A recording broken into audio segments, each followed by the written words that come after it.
especially with team. Nadi pagaluhan ni Brad Roselier E. Redillas, Carlo Jose S. Redillas, Rene Lauki, Lupi Cantorias Jr., o Jesus Kiranti o Sister Maripa Redillas. Sa Master Control, Daniel Ood, kini si Mario Lagay Mingon, daghang salamat sa inyong pagpaminaw. Hangtod sa sunod yun, may buntag sa tanan. Studio, take it away. Tatak RMN. Papalitan ako dishwashing liquid. Katong kalamansi ha? 1,000 pesos. What? Kauban ng doctor's fees ug antibiotic. Macy's, kung kalamansi dishwashing liquid ang pangitan nimo, dapat smart ka. Smart dishwashing liquid. Makalamansi o lemon man, parehong may antibac. Adunay double tanggaling formula. Tanggal galing ang sebo o bakterya. E dito na ko sa kalamansi may antibac. Smart dishwashing liquid. Tanggaling-galing. Smart dishwashing liquid. Manufactured by ACS Manufacturing Corporation. ISO certified. World-class quality. ACS. Kita magazabonggenyo pronto alivia. Por eso necesita valiente, practical y perseguido para alcanzar el más sueños. Na otro enfermedad necesita el medicina pronto también. Rexedol Forte, pronto el pana, pede hindi lang el buka, pati dolor de cabeza, dolor de cuerpo y calentura. Pronto iyo hace el todo, kay tiene yo sueño queda aliviado el vida. Rexedol Forte, pronto el pana na 4. Alagang Unilabian. Paracetamol caffeine is the generic name of Rexidol Forte. If symptoms persist, consult your doctor. Pagtibayin ang samahan. Dahil tayo, ang tibay ng loob ng isang buong bansa. Tanduay Rock, higit 165 years nang sumasaludo sa mga Pilipino. Tibay ng loob, tibay Tanduay.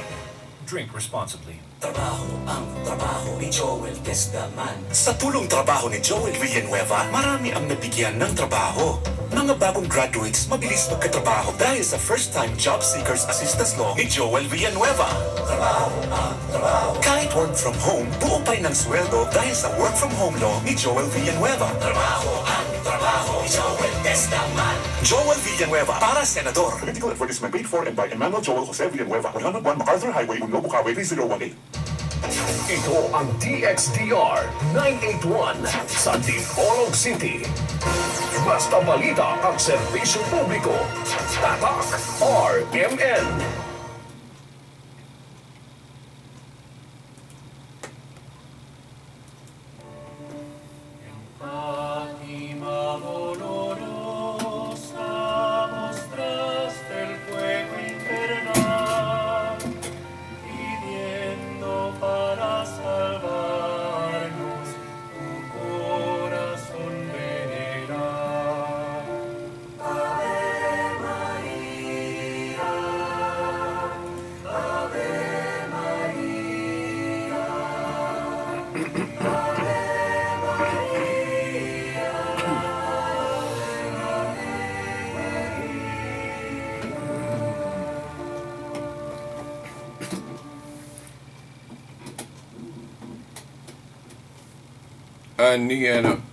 Aniya na usab ang atong tulumanon nga giuluhan ang kahayag sa pagtuong Katoliko.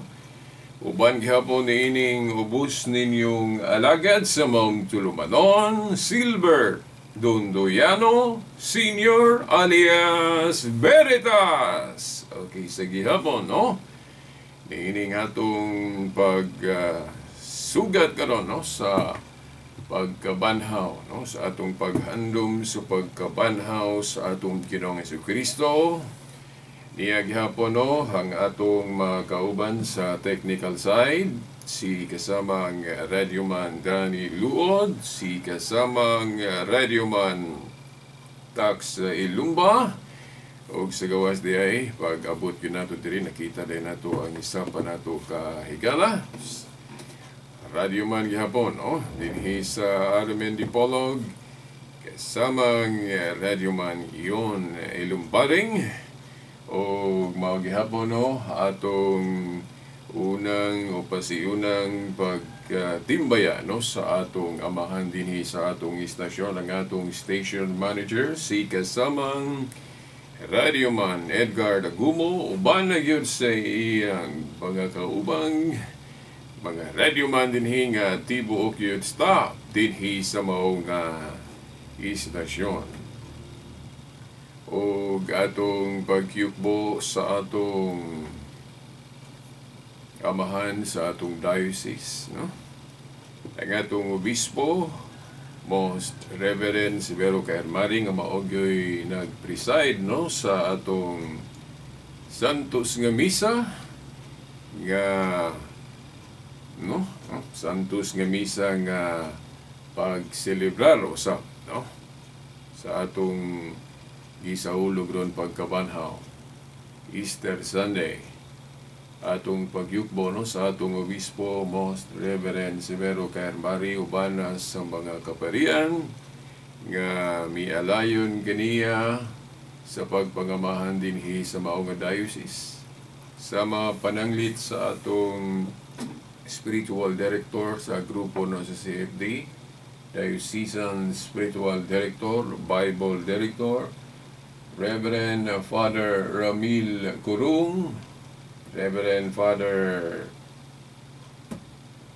Rui Salvo sa atong katedral, no, nga spiritual director, no, sa grupo, usab Reverend Father Leonilo Dagpin Jr. og sa tanan, no, nga nasakop dinhi sa maong nga diocese, no, mga kaparian nga di lang nato hinganlan ang mga pangalan, pwede po nato mamemorya agi sa kadaghan. O sa tanan nga wala mahisakop dinhi, no, sa maong kining diocese. No?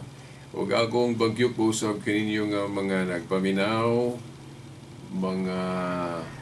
nagpaminaw sa duha gyud ka band, AM/FM band, no, sa Armen Dipolog. Akong pagyukbo kaninyo o mga Katoliko man o dili mga Katoliko, akong pagyukbo pagtahod kaninyo maayong adlaw sa Ginoo, maayong adlaw sa pagkabanhaw. Happy Easter Sunday, no, kung atong in-Englishon. Okay, now sa live stream, okay, nakita na natong live stream. O asensya atong nagkuhan kag sa miyagi, no, nga nawala atong audio pero karon niya na. Okay. O diri na ta, no, sa atong pagpadayon, no, sa atong kihisgutan, no, may tungod sa kinibang mga kalambuan sa atong pagtuo. Sama ning atong pagsaulog karon og Easter Sunday, no? Ato kining gisaulog nga kung atong basahon ng Biblia, di man ta kakitag bersikulo ani nga moingon nga ang mga apostoles niadto nagsaulog nagsaulog og Easter Sunday, di ba? Okay. Wa tay makitang bersikulo o nganong ato gining hisgutan kay sa makadaghang higayon mao gini ang tunada ba sa atong mga igsuong nahimulag sa ilang pagsuway nato. Yan ang mga practices nato nga awahina na mugna na develop, ilan ang zawayon mo na din na sila, di ba? Asa man mabasa sa Biblia nga nagsaulog og Easter Sunday ang mga apostoles. O asa man na sa Biblia?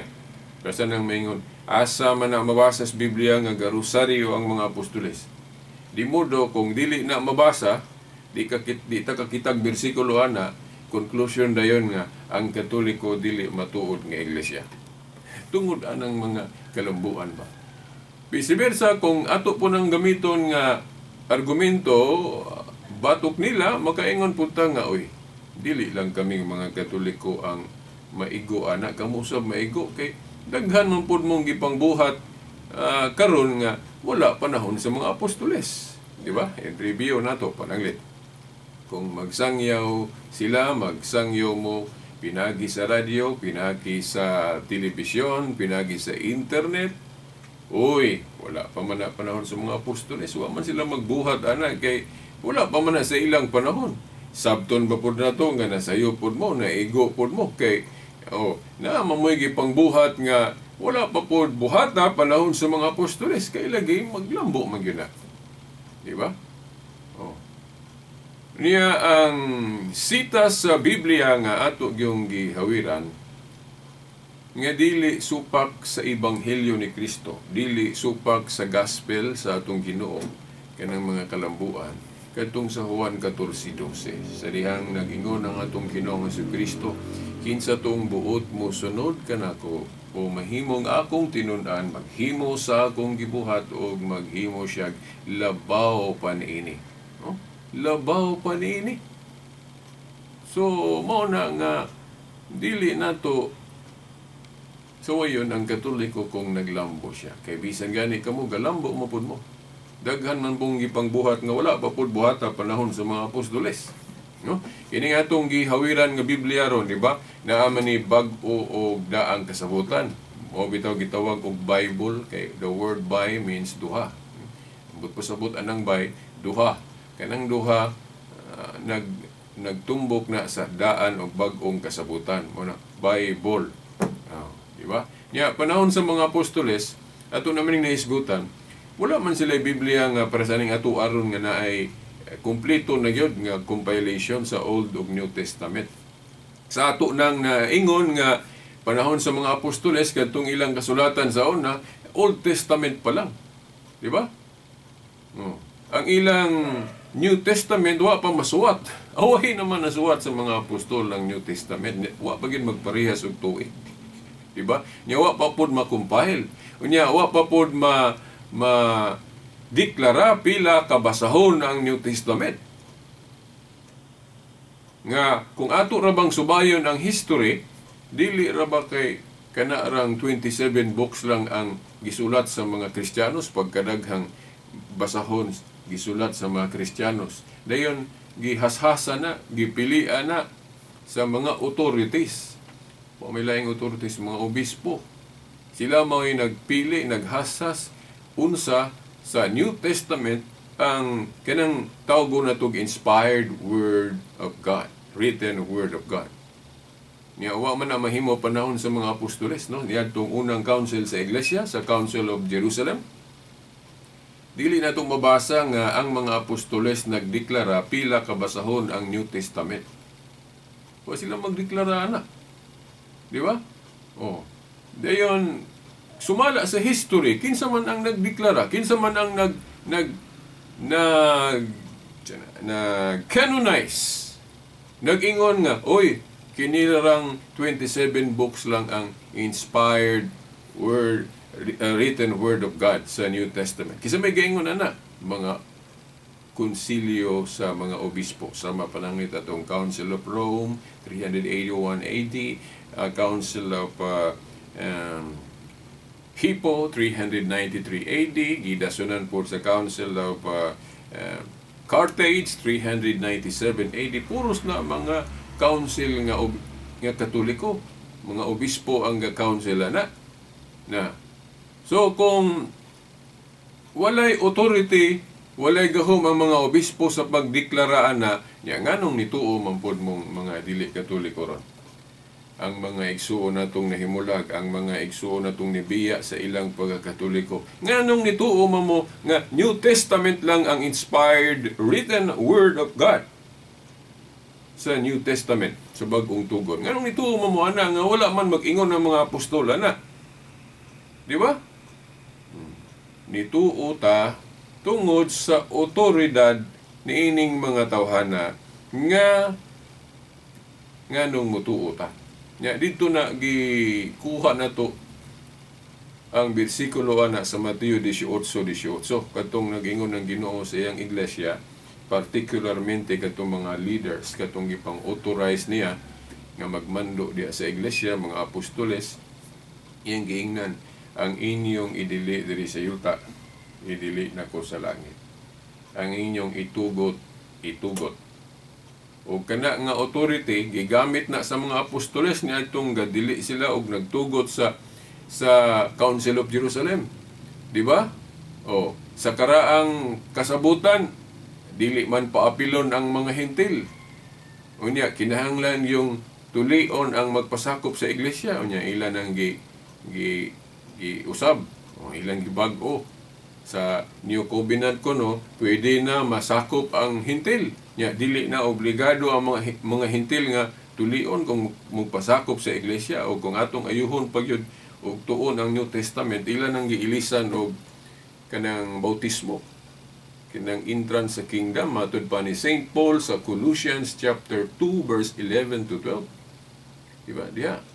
So, mao na mga inahod nga tigpaminaw. Oh, mga kalambuan na sa iglesia. Kanang pagdeklara pila ang New Testament, hukuman na sa council nga Katoliko. Yang ano nituuman mo. Nituuman ta kung walay authority ang mga obispo sa paghimo ana. Di ba? So, unya, atong nahisgutan po sa katapusang bahin sa atong programa sa miaging Domingo, ato na yung gi-explain, gihatag ang katinawan, unsay buot ipasabot ni San Juan sa iyang pag-ingon sa pinadayag 22, tudling 18 hangtod 19, sa iyang pag-ingon, ayaw ninyo dugangi, o ayaw usab ninyo kuhae, unsa may iyang ipasabot nga dili dugangan ang mga debosyon ba, samaan ng mga practices na to sa pag-ampo sa rosaryo, o unsa pa na niya mga pagsaulog na to, mga bag-ong pista na to, mao ba na ang ipasabot niya nga dili dugangan, no? Wala mag-ingon si San Juan ana, ang iyang gipasabot nga dili dugangan o dili kuhaan kadtong iyang gisulat sa pinadayag. Di ba? Kay ang iyang gingon, ayaw ninyo dugangi ang akong nahisulat dinhi sa maong basahon. Buto-sabot sa iyag sa pinadayag. Singular, ang basahon sa pinadayag, dili kuno dugangan. Nga wala man na dugangis Katoliko. Di ba? Mao na iyang gipasabot. Hinoon kung dili padugangan o kung sa'y nasulat niya sa Revelation, pwede na po nato sabton nga ang ubang pong libro diha, kay kining Biblia lagi, book of books man eh. Mga libro, daghang libro nga giusa. So kung dili padugangan ni Juan tong iyang gisulat sa pinadayag, may mong sabton po nato nga ang uban po dili po padugangan, bisag wala na niya gilitok. Ato lang masabot. So, ug unsay dili padugangan, dili nato dugangan. Ug wa na pun is Katoliko. Basaha ra gud ninyo ng Book of Revelation. Kung doon na may gidugang ang Katoliko, wala na gidugang diha sa dili padugangan. Pero dili ta moingon nga tungod kay dili padugangan ang Book of Revelation o unsa pa nang mga basahon diha sa nahisulat sa Biblia, dili na lang kita kadugang sa ubang mga bahin. Samahan ng pagdugang na ito, unsay, ug naatay deposito sa bangko, di ba din na pwedeng dugangan? No? Unya, naaman tayo bersikulo po sa Biblia, ngano nga pwede ta makadugang sa ubang mga bahin. Katong Mateo 18:18, authority sa iglesia sa pagmugna og bisag unsa. Di ba? Katong giingnan lagi ang iglesia. Ang giingnan diyan ang mga leaders, giingnan ang inyong idili diri sa yuta, idili nako sa langit. Ang inyong itugot usab nako sa langit. Natanawa. Pero sa itong iya pong giingon sa San Juan 20:23, ang inyong pasayloon diri sa yuta, pasayloon usab nako sa langit. Ang dili ninyo pasayloon, dili usab pasayloon nako sa langit. Unsa man na? Authority na sa mga lideres sa simbahan. Nga gihatag niya. Di ba? So, kung ang simbahan mo ingon nga, himuon nato nga sign of cross o panguros sa atong sa atong Kristiyanong pagtuo. Kinahanglan mo pa muuyon ta ana. Kung dili ta muuyon, mura ra ta ana ba og unsay gikasaputan diha sa eskwelahan nga mao ni atong uniform. Atong color sa uniform ron green o red ba? Mutuo ta ana. Kay kung dili ta mutuo ana, ingnon man ta sa atong teacher, oy nganong di man ka mutuo nga mo man atong palisiya dire. Nga mao ni atong suuton anang adlaw. Naamay authority ang simbahan. Unya moingon mo nga veritas ang gitagag authority mga apostoles raman. Bitaw, ang giingnan ni Kristo mga apostoles, pero ang authority sa mga apostoles dili kay masulo na nila, mapanunod po na sa ilang mga sumusunod, parehas na sa katigayunan. ang mapanunod nga katigayunan sa ginikanan, mapanunod usab sa anak. Kay ang saad, alang man kaninyo, matud pa diya sa buhat 2:38-39, ang saad, alang kanila, no? Panahon sa mga apostoles, o sa ilang mga anak, sa tupang mga sumusunod. So, mapanunod din ang authority. Kung kinsay nakapanunod sa authority sa mga apostoles, na nila ang authority. Kanang binding and loosing, pareha sa gahom sa presidente, kung mabakante na, no, dunay mapuli. Ang gahom, ang authority ni Aquino, o mapasa, mapanunod ni Presidente Duterte. Di ba? History will show, ang kasaysayan mutudlo na to, nga ang nakapanunod sa katungdanan sa mga apostoles, mauman ang mga obispo. Buhat 1:20, bishopric no, mga obispo. So, naa sa mga obispo ang authority. So, mauna nga, kanagaling atong mga pista nga kasiging gadugang, katuman na sa authority nga gihatag ni Kristo sa iyang simbahan. Kanang binding and loosing, ang inyong idili syuta, idili sa langit, ang inyong itugot. Nabito ko ni argue na ko ana nga dili katoliko ningon siya kuyawa ng pagtulon ana veritas. Kuyaw-yaw kay na. Sa ato pa kung moingon ang inyong Santo Papa, moingon ninyong mga obispo karon nga pwede na ta mangawat, pwede na ta manulis sa panang mga immoral diha, pwede na ta manapaw, buhaton po na nato. Ang ako pong tubagan na, moingon ko, sa kadugay na sa panahon, anong wala man po na panudlo sa simbahan yun na, anong wala man po niya usban ng mga moralo. Di ba? Ngano man pong nag-ingon si Kristo sa iyang simbahan, ang inyong idili, dirisyota, idili sa langit, ang inyong itugot. Nganong iya man po, nganong nag-ingon man po siya ana nga posible man dayang masayop ang simbahan. Di ba? Oo. Now, muna na ang pagtulunan sa Katoliko nga infallibility of the church. Naa sa simbahan nga dili sa masayop. Kanang mga official teaching niya. Kanang mga pronouncement niya nga linamdagan sa Espiritu. Parehas gudaan ng mga nagsulat sa Biblia, personally, makasala man na sila, masayop man na, mga apostol, makasala na sila. Personal. Masayop na sila sa personal. Pero nga nung maingon man nga, kining ilang gisuwat diri sa Biblia, di sila masayop ana. Di sila masayop ana. Kaya na yung Holy Spirit nga gagiya, ga-protect, nga dili sila makatudlo og sayop diha sa mga opisyal nga pagtulunan. Kanang gitawag na ito magisterial teaching. Makasala sila personally, pero di sila masayop anang ilang panudlo sa Biblia, kaya na Holy Spirit ang ga-protect, ga-guide, nga dili na masayop. Mausab, ang mga bishops, di sila masayop sa mga pronouncement nila nga na ay lamdag sa Espiritu. Pero pwede sila masayop personal. Pwede sila makasala personal. Di ba? Oo. So, mao na mga tinahod nga tigpaminaw. Nga ang dili padugangan, kadtong dili dugangan, nga gipasabot. Wala maghisgot ang Ginoo diha, ang maghisgot si San Juan diha nga tanan dili pwede dugangan. Kay kung tanan dili pwede madugangan, unsaon pagkatuman anang authority sa simbahan sa kanang gitawag na to binding and loosing. Kanang iyang giingon, ang inyong idili dirisyuta, idili sa langit, ang inyong itugot. Unsaon pagkatuman ana kung wala dili gid makadugang ang simbahan?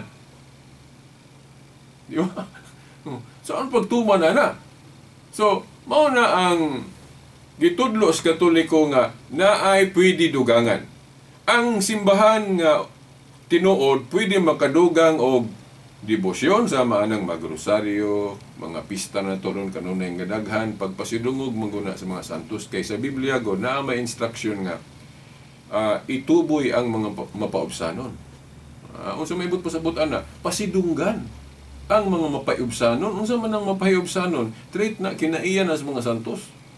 So, but pasabot, pasidunggan na itong mga santos niya ka na mga pista na to sa mga santos, mao man na pagpasidungog nila. Di ba? Kaya nag-ingon po si San Pablo, himo apog ko ninyo nga panig-ingnan, ingon nga akong gihimong panig-ingnan si Kristo. So ang mga santos di ay panig-ingnan. So kay panig-ingnan atong ipasundayag. Mo bitaw na ang Katoliko gabutang og mga statua, mga ribulto sa mga santos kay mao nay pagpasidungog nato nila. Pagpaila nga ato silang gihimong example. Instruction man na ni Pablo nga sila kuno mga santos himuong panig-ingnan. Unya, kung mangutana ta sa mga teacher sa DepEd, paras ni kasamang Alma, kanang mga example, tapigan ba na? Dili ba na ipakita? Yaw, tubagon dyan mo ni kasamang Alma nga ipakita na, ipasundayag yun ang example. So, kay ipasundayag man ang example, mao na ang mga larawan sa mga santos atong ipasundayag. Di ba? Sa ubang mga simbahan nga dili Katoliko, nganong dili na nila buhaton, kay wala nila sunda ng giingon ni Pablo nga, himo apog ko ninyo nga panig-ingnan, ingon nga gihimong panig-ingnan at nako ang Ginoo. Si San Pablo ni adtong higayuna nagrepresent sa tanang mga santos. Di ba? Ug mutuo mo nga si San Pablo Santos sa ato pabot pasabot ang mga santos panig-ingnan. So kay panig-ingnan kinahanglan ipasundayag kunya nganong wa man nabuhata sa mga dili Katoliko. Wala nila sunda ang instruction sa Biblia. Di ba? Mao na nga kanang mga kalambuan na to, actually dili man nasupak sa Biblia. Gi-develop, gipalapad lang na to no nga para maklaro. Di ba? Mga tinahod nga tigpaminaw. Niya, naapay mga bersikulo sa Biblia nga kinahanglan atong tagagatinawan para sa atong 1 Corinto 8:6 ba to? Katong ingon, dili mo magpakapin sa nahisulat kana ato nang i-explain ato nang taga-agatinawan ug unsay pasabot anak ni Pablo. Sabton ba na nga kinahanglan tanan natong itudlo, gitudlo gyud litra por litra, gisulti gyud sa mga apostoles? Dili oy. Dili pagkadaghang tinuod nga wala masulti sa mga apostoles. Di ba? Kana ding pila ka basahon ang New Testament. Wa man na masulti sa mga apostoles, tinuod man na. Di ba? Oh. Nga 27 books lang, bisan usa, bisan si Kristo wa mag-ingon, 27 books lang ang New Testament. Ang mga apostoles wa mag-iskut ana, mga obispong Katoliko ray gaingon ana. Di ba? Tinuod na nituo gani mo. Nya wa na masuwat sa Biblia. Kanang pag-ingon nga 30 or 33 AD na natukod ni Kristo ang iglesia, wa man sa Biblia, pero tinuod man na. Di ba? Mga tinahod nga tigpaminaw. So wa naman dayong panahon ato ning ipadayon, no? Sa sunod Domingo pohon. Kini na lamang ang higala ninyo sa ang kahayag sa pagtuong Katoliko. Sa ngalan sa Amahan, sa Anak, sa Espiritu Santo. Amen.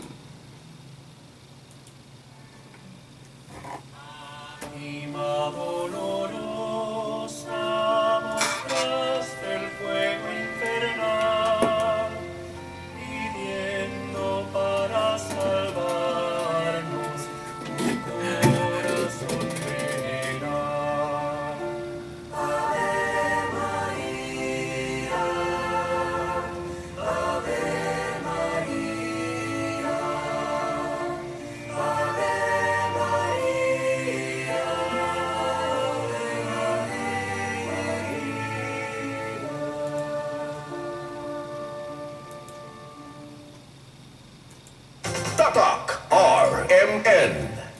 Ang Pride with Fabric Conditioner. Ngayon, may blooming na bango ng Sakura. Sakura, Sakura ang bango. Sakura, Sakura ang pride ko. Blooming ang laban ako. Pride, Sakura, Sakura. Pride with Fabric Conditioner. May Sakura Blooming Pearls para sa labadang blooming sa linis, labadang blooming sa bango for as long as 24 hours. Blooming ang laban ako. Pride, Sakura, Sakura. Para sa blooming